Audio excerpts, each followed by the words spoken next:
Hello and welcome to another ATP Geopolitics video with myself, Jonathan MSP. This is Ukraine War Update Extra video, giving you extra nuggets and tidbits to get your teeth into to give you a greater understanding of the war. I have recorded one long extra and I've cut it into two because it was too long. And actually, I'm just doing this part. This is the second part, but I'm going to put this out first. It's to do with Bakhmut and relevant to things I was saying this morning. So hopefully it all ties up. Just something that's hot off the presses. So Phillips O'Brien here says this is fascinating. Ukrainian government releases official notice which says Generals Zaluzhny and Syrsky both believe that Bakhmut should continue to be defended. Hard to see this as disinformation. They must believe it. And he says, here is a text. They don't just want to continue the defense of Bakhmut. They want to strengthen forces there. Certainly a bold move. Hope they have done their calculations correctly. Whether that is a good idea or not, I guess time will tell. History will tell. That I'm going to be talking to you about how difficult it is in Bakhmut for some of the Ukrainian soldiers in a bit. I've already recorded that. This is just my addition to the beginning of the video. Let's have a look at what Ryan Booth says here. This is his theory.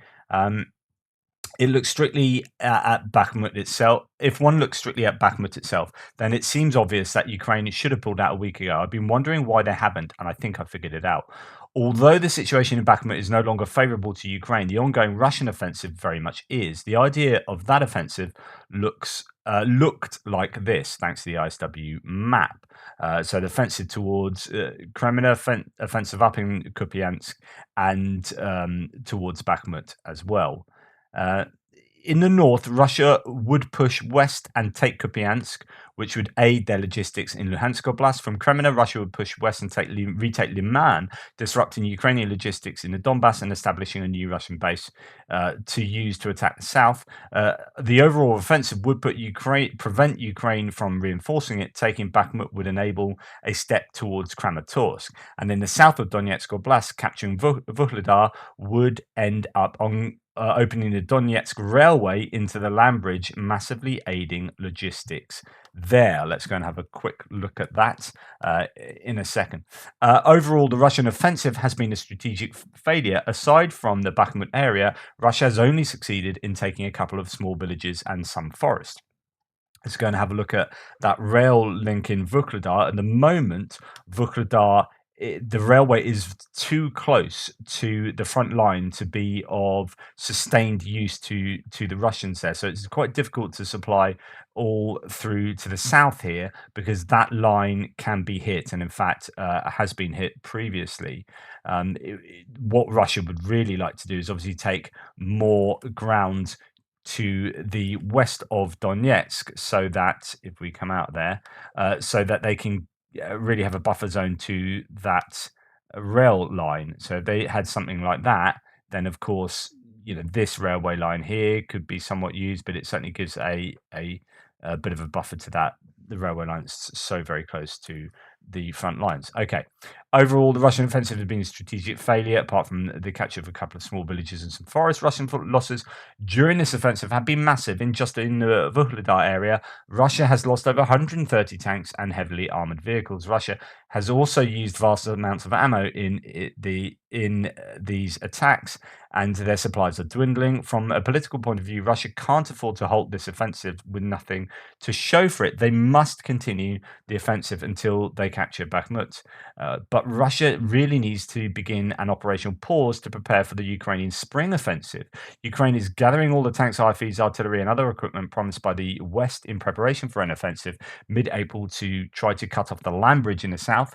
Ukraine will likely begin attacks on Russian logistics in the area at the end of the month. In other words, the longer the current Russian offensive continues, the less time, ammo, and armor that Russia will have to prepare for what could be the decisive action of the war. So that's why I think the Ukraine is still fighting Bakhmut. When Russia takes a city, just as after the capture of Severodonetsk and Lysychansk, they will celebrate and institute an operational pause to restock and refit units. Delaying that pause as long as possible supports the eventual success of Ukraine's big spring offensive.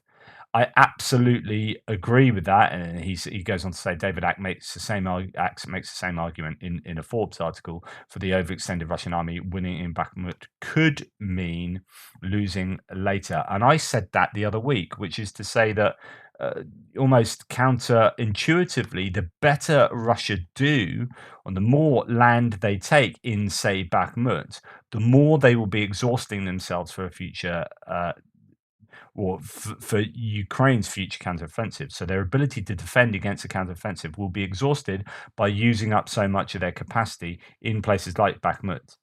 It's a no-win situation for Russia. It just is a no-win situation for Russia. This whole war is a no-win situation. I don't know how they can win. I don't know what their objectives really are. But if it's to go minimalistic and go to just taking the Donbass, they will exhaust themselves taking Bakhmut. The taking the Donbass is a ridiculous. Well, it's not a realizable objective, in my opinion, unless suddenly they are given a whole a dozen battalions of new tanks and whatnot, rather than the BTR-50s and the T-62s that they seem to be fixing up from being mothballed. It's not a good position for Russia to be in, and I don't know that there's any silver lining to their very ominous cloud. However, I'm going to talk shortly about how difficult it is for the Ukrainians to do that.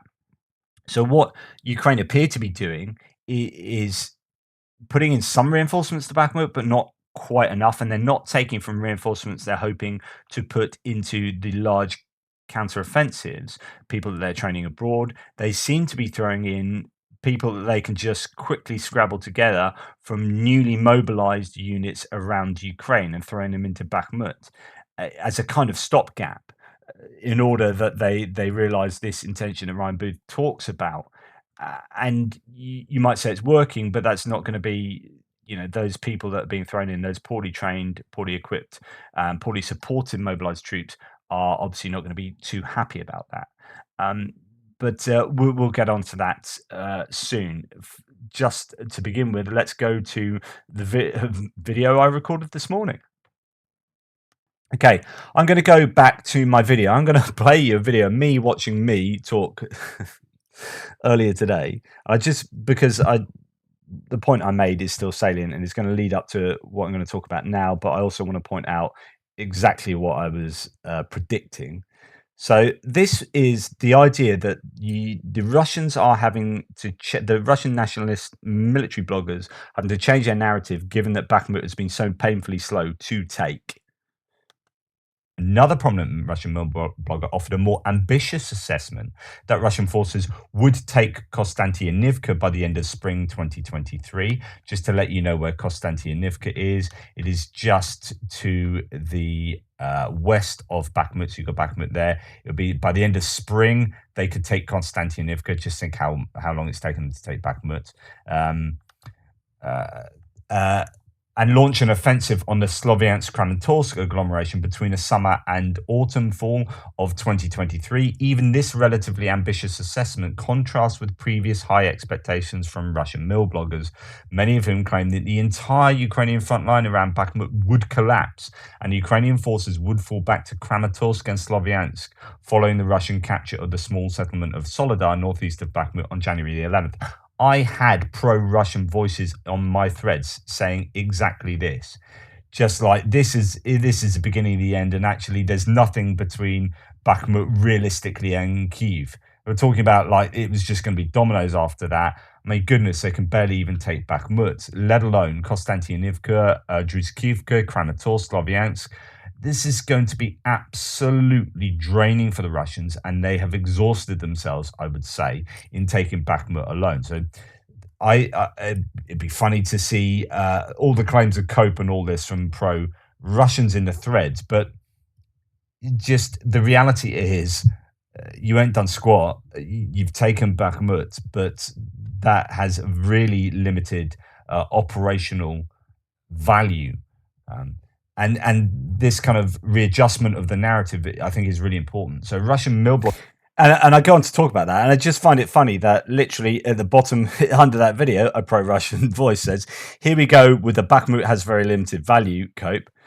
Okay, we'll talk about that because I think this does come up a lot. Let's see how Russia reaches Kramatorsk and Bakhmut after Bakhmut completely falls. So let's see how soon. So again, it's just spouting the stuff that I was just like decrying.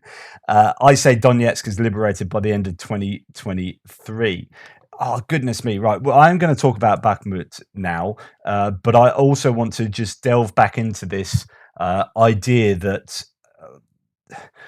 well, a what the intentions of the Russians really are, and b whether you will really see stuff like that happening. I mean, I was taking a Mickey there, saying it's taken 6 months plus for Bakhmut to not even quite fall yet, and it's ridiculous that Russians think that it's all going to collapse like dominoes after that. And I take the Mickey out of these Russian voices, and then one Russian voice in the thread below goes, "It's going to be interesting to see how quickly Kramatorsk falls after Bakhmut falls."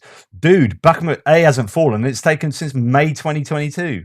What gives you the idea that getting past that even Chaziv Yar next to Bakhmut is gonna, he predicts that Kramatorsk will fall by 2023. It's like you've got a lot, but that is itself interesting, which is a reframing of the success criteria. So we had, that same guy would have been saying, and I'm sure did say previously, that X, Y, and Z would fall by, spring, by summer. And now, oh, that's interesting. Now Kramatorsk has been pushed back to by the end of 2023. So this bravado of the Russians, where they were talking about X, Y, and Z, and I had someone saying Kiev's going to fall just after Bakhmut because it's all dominoes after that. You've got someone still kind of trying to attempt that bravado by saying, well, yeah, of course it's gonna, we'll see how quickly Kramatorsk falls, and how quickly that is. He says, we'll see how quickly it falls. I think it's going to fall by the end of 2023. That's like, what are we? Just into March now. So that is 9 months to get from Bakhmut to Kramatorsk and take Kramatorsk, right? So 9 months to do that, even if that happens. Like, what do you really? I mean, that's that in 9 months. Like, do you think as well you're going to have all of that? I mean, do you know how long it's taking you to get Bakhmut? Do you know how much that's exhausted your capacity? You seem to be going a little bit backwards in Kupiansk right now. Kremina has stalled. Svatova, nothing's happened on the Svatova front line for 2 weeks. Vuhledar, you've been spanked. Mariinki, you've taken 2 blocks of rubble. Avdivka, north of there, you've been spanked. Just, so don't come to me and tell me that I am coping. Like, this is my cope. Right, limited value. Okay. Intrinsically now, what does Bakhmut offer for the Ukrainians? What can they do because they have Bakhmut? Bakhmut is effectively and has been effectively taken for 5 months, because those roads that you would use in Bakhmut, let's get you a better map that I can zoom into. And this is important. This isn't just me dealing with some random person on the threads. This is actually quite important because this talks about, operational objectives, tactical objectives, and strategic objectives for the Russians. But as you can see here, like none of these roads here have been of any use to the Ukrainians for some months now. Especially since before Solidar, these roads would only be used to supply Bakhmut itself. Do you know what I mean? Like, they have no intrinsic value outside of Bakhmut. So if Bakhmut falls now, there is no change to Ukraine's activities anywhere else. This is what I mean by, like, so when someone takes a Mickey saying, oh, Bakhmut has very limited value, like, because that's my claim, and it literally has very limited value. What value does Bakhmut have outside of Bakhmut now? None. It can't do anything else, Bakhmut. It has no functional value other than fixing Russian troops. It has the value not for being Bakhmut, but for the fixing of Russian troops and the attrition of their forces. But that could be anywhere on the front line. That's not Bakhmut specific. So, in other words, that is not intrinsic to Bakhmut. That's like an extrinsic value. Uh, if you like, but intrinsic value to Bakhmut. Now, some months back, when the Russians maybe were back here, right, Bakhmut would have had value for the logistics routes that allowed it, up to Seversk, connecting Seversk maybe to places down there and to Konstantinivka. That kind of that provides a kind of hub that is of use, right? But it hasn't been like that for some time. So the loss of Bakhmut now and since the Russians have been up to here is not significant. It doesn't have the value that Russians like to claim it does. So that's what I mean. It has limited tactical value. It really does. And the value is in the effect on the Russian troops and the attrition of them, as I have said. So don't take the mickey out of me on that, because you haven't got a clue what you're talking about. And taking and to reduce the Russians to taking, Kramatorsk by 2023. I mean, goodness me, like just oh, they are really adjusting things to adapt to really uh, to much less than they previously were. I mean, they have to. I mean, maybe the Russians could get Kramatorsk by the end of 2023, but in order to do that, they've got quite a few places to deal with.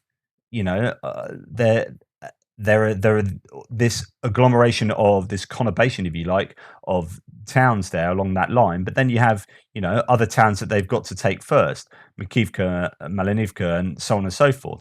That's going to be tough going, and they would almost certainly have exhausted themselves, and that's to say nothing of Chaziv Yar, right? So, yeah, I think to even admit that Kramatorsk they hope Kramatorsk, or they think Kramatorsk is going to fall by 2020, the end of 2023, is to really adapt objectives to be far less significant than they previously were. Now, as far as the problems in Bakhmut, there are many for the Ukrainians, or there have been many. It is not that it's been all plain sailing. So this, as I talked to you earlier, this Kyiv Independent article is a very important corrective on perhaps what some people might have been thinking about, how well things are going in the Bakhmut area. Yes, it has been attriting Russian troops to a great degree, but it's been attriting Ukrainian troops as well. And it appears that Ukraine has been sending in suboptimal troops to do some of those reinforcements. So I'll read parts of this article out. During their brief visits to the nearby town of Konstantinivka, Ukrainian infantrymen told the Kyiv Independent of unprepared, poorly trained battalions being thrown into the front line meat grinder to survive as best they could, with little support from armoured vehicles, mortars, artillery, drones, and tactical information.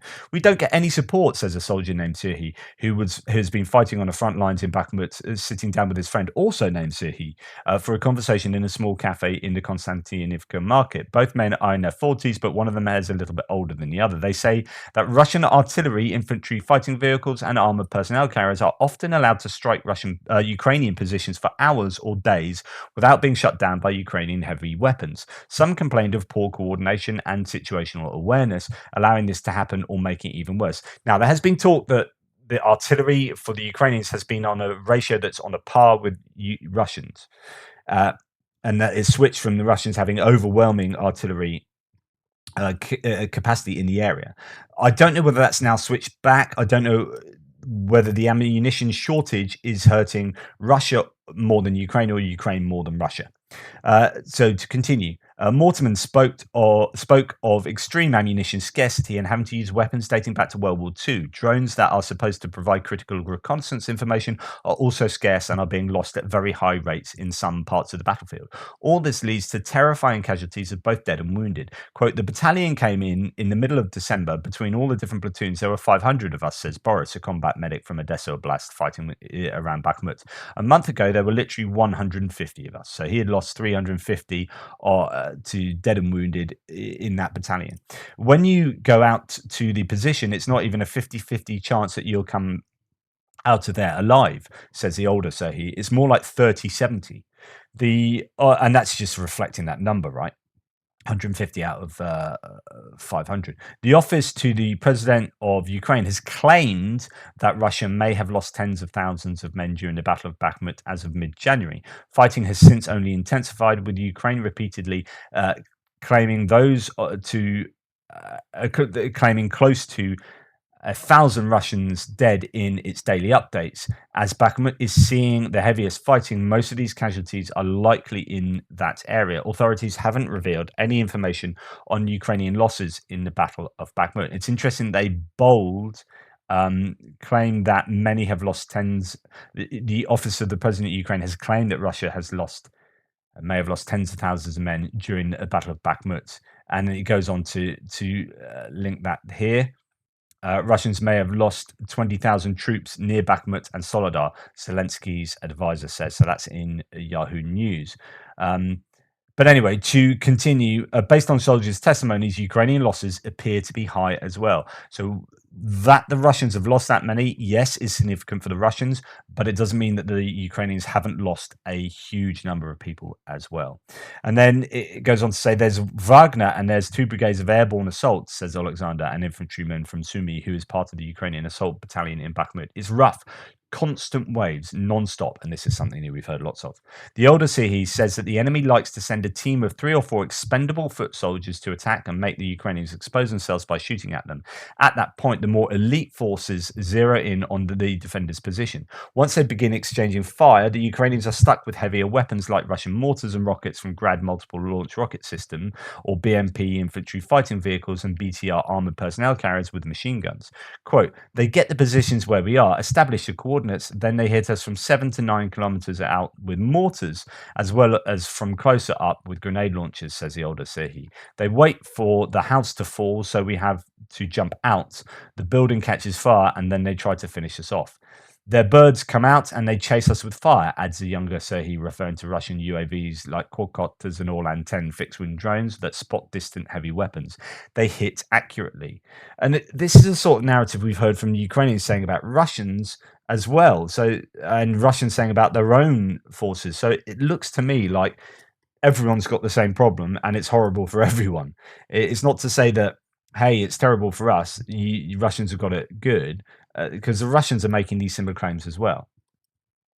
As Russians destroy more and more buildings, Ukrainians keep losing more and more places where they can reliably take cover. Think about Mariinka. Boris, the medic, says people have been lost when their entrenched positions collapse from heavy Russian fire, suffocating them. Wow, that's horrible. I'll put it like this. We should get our people out, because if we don't take off, then in the next few weeks, it's going to be bad, said Alexander. A mortarman named Ilya agrees that Bakhmut is practically encircled, which it is. You know, that is beyond denial. They tell us to hang on. You would get support in half an hour to an hour. So this is when, sorry, I'll go back a little bit. A mortar could be attacking us for 3 hours. We wait for support. There's no support, says the older Sehi. They tell us to hang on. You will get support in half an hour. We wait for 7 hours. There's no support. The younger Sehi chimes in. Russian forces don't seem to have this problem. Well, okay, so this is against what I was just saying. Russian forces don't seem to have this problem, 2 comrades say. Russian shelling and attacks with vehicle-mounted weapons are abundant. When Ukrainian forces do get mortar support, the mortars often miss by a wide margin, some soldiers claim. So, although he's disagreeing with what I say, there is plenty of evidence to say Russians have said this as well, and Russians are also complaining about friendly fire. So, I don't know. I don't know what conclusion you take from this. Certainly, Ukrainians have got it difficult. The 2 say he's questioned why they were seeing Ukrainian infantry fighting vehicles in the rear lines, while on the front, they barely see them at all. Uh, and it goes on later to talk about a person, Mikola. So Mikola confirms that they don't get enough ammo. Mortar shells are more abundant when Ukraine defended the town of Solidar, but since the battle moved to Bakhmut itself, there were shortages, he says. So this is a change that has happened. It's not that it's always been this way, but certainly recently, since Solidar has fallen, they have a lack of ammunition. And this is being repeated by NATO as well and the EU, saying that we need to ramp up production because the Ukrainians are really suffering. They're using a fifth of what they could be using. The younger Sehi says that logistics and signals are of very poor quality, adding that his battalion fails to make good use of its drone, which provides no help in the urban battlefield. While units have access to radios to communicate, a lack of better communication equipment and specialists to operate it leads to some difficult moments, the younger Sehi adds. That's why positions get given up, says the younger Sehi. They wouldn't get given up if you could transmit that a BTR has been riding around for a month shooting people. If they took care of the BTR, the positions would have been secure. Multiple soldiers say there aren't enough drones or people to use them properly, which is why they're often being lost, on top of being forced down by Russians' electronic countermeasures. Call sign Lawyer, an aerial reconnaissance specialist based in Konstantinivka, who goes on missions closer to the front with a drone team, says drones are in fewer numbers in Bakhmut than they are outside it, and attrition rates are higher there. Russians have many directional electronic weapons that can force close-flying drones to land. And this is what I was saying earlier, that drones appear to be doing a lot better outside of Bakhmut. But when you've got really significant urban warfare going on and you have a concentration of enemy troops, you have a concentration of electronic warfare countermeasures that can take down these drones. And so drones either get shot down outright by small arms fire or are getting taken out by electronic warfare. Multiple soldiers say Bakhmut troops are barely given enough time to learn to shoot a rifle. Sometimes their training is just 2 weeks before they're dropped into the hottest parts of the most intense current battle of the war.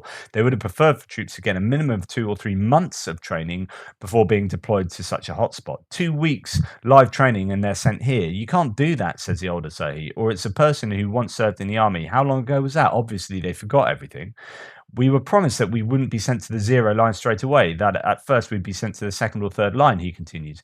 And then we came here in the middle of the night and they immediately sent us to Bakhmut. So on and so forth. So I think that's a really interesting corrective piece to give another dimension to what is going on in this war, and it is not all plain sailing for the Ukrainians. Obviously, Bakhmut is really difficult.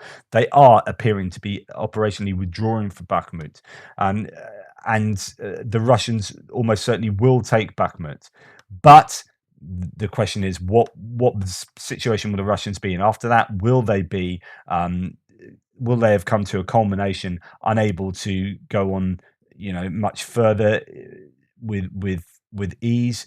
Chaziv Yar is arguably even better defended than Bakhmut, being on the heights. You've got woods and marshes around there, or boggy ground. It'll be difficult to take, and all of these places will present, other difficult places for the Russians to take. And then, of course, you're moving on to Konstantinivka, Novomatrivka, Druzhkivka, Malotaranivka, and then Kramatorsk and Sloviansk. And if Buddy here thinks that it's going to be Kramatorsk by the end of 2023, then he's assuming that the Ukrainians are just going to sit back and let that happen and not have counteroffensives of their own.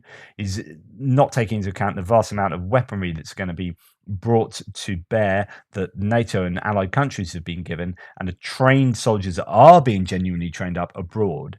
They might not be brought to bear here, but if they're, if you've got a counteroffensive down here near Mariupol or up near Svata or wherever they are, then that will draw forces away from Bakhmut.